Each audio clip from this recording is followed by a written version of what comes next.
Welcome to the Humanergy Leadership Podcast. My name is David Wheatley. We're here to talk leadership in small, bite-sized and practical chunks. Enjoy.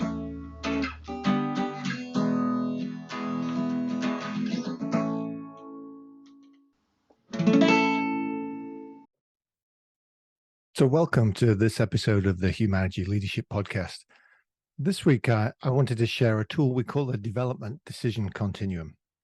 This is the idea that with some challenging employees, it's hard to work out exactly whether they should stay or whether it's time for them to move to a place they can be more successful. Because if you imagine there's a continuum, and on one end, it's your job to do more delegation and coaching. That's dead easy. We know that we need to more clearly define expectations, boundaries, KPIs, check-ins. We need to teach more. We need to coach. We need to give performance feedback. When we recognize that, it's dead easy to be there. But the other end of the continuum is when it's the right decision for a parting of ways. It's when it's obvious that there needs to be progressive discipline, clear off-ramps, some kind of severance, potentially an offboarding process, and plan to cover their work and responsibilities. The difficult bit is the large gray area in the middle. It's not as obvious that we need to be at one end or the other. So one of the challenges I set our team here at Humanergy was, what are the questions that we could ask that might help us decide which way we want to go? And so there's a series of questions that we identified. So questions like, do I have red path baggage regarding this person? And red path baggage refers to the red path from What Great Teams Do Great.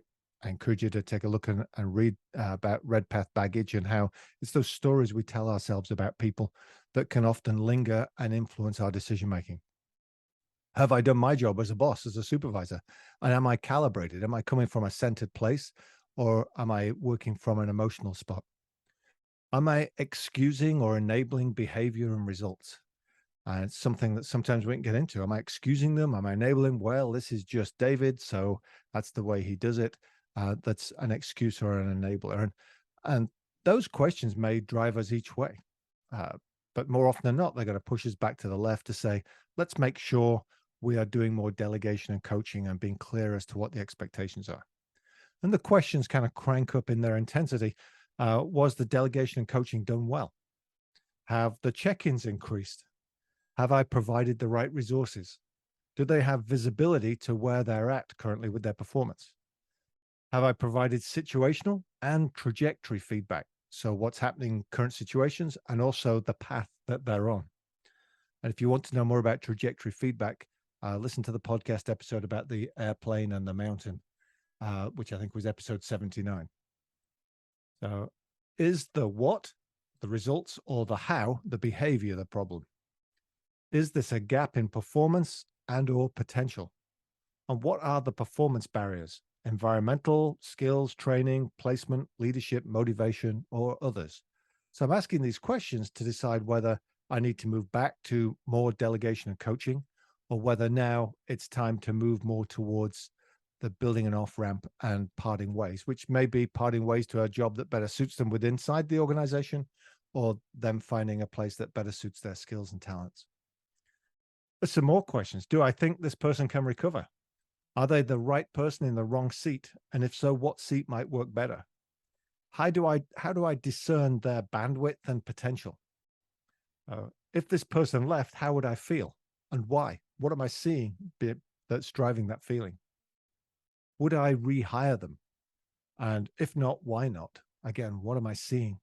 Dig into what that intuitive sense is. There's a couple of tougher ones now. Am I working harder on them than they are? Because the burden should be with them. Quite often I find supervisors find themselves working harder to save an employee's career than the employee is working themselves. And what is the ROI of coaching to learning? And here we talk about 3 strikes shows a lack of learning. And so it's the first strike. We make mistakes just because we're doing work. That's perfectly okay. First strike is a gimme. You take that, and I'll re-explain what we need to be doing and what the results and the behavior should be. Second strike, maybe I didn't do a great job of re-explaining it. So let me do it in a different way, perhaps use different methodologies to share that. the third strike then starts to push the burden onto the follower, onto the direct report, who's obviously not really learning.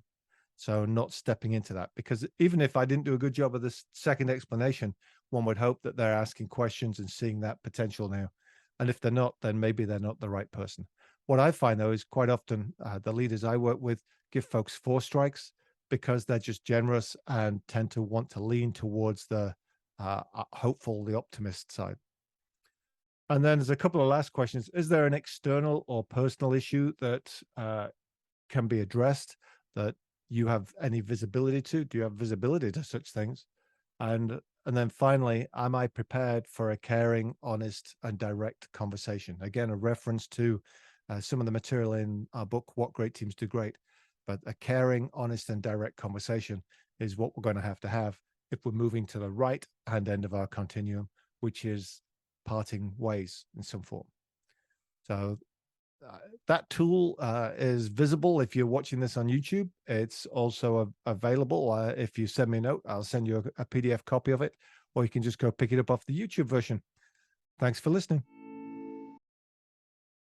That was the Humanergy Leadership Podcast. My name's David Wheatley. For further information about Humanergy, go to humanergy.com or check out our latest book, What Great Teams Do Great, from all good bookstores.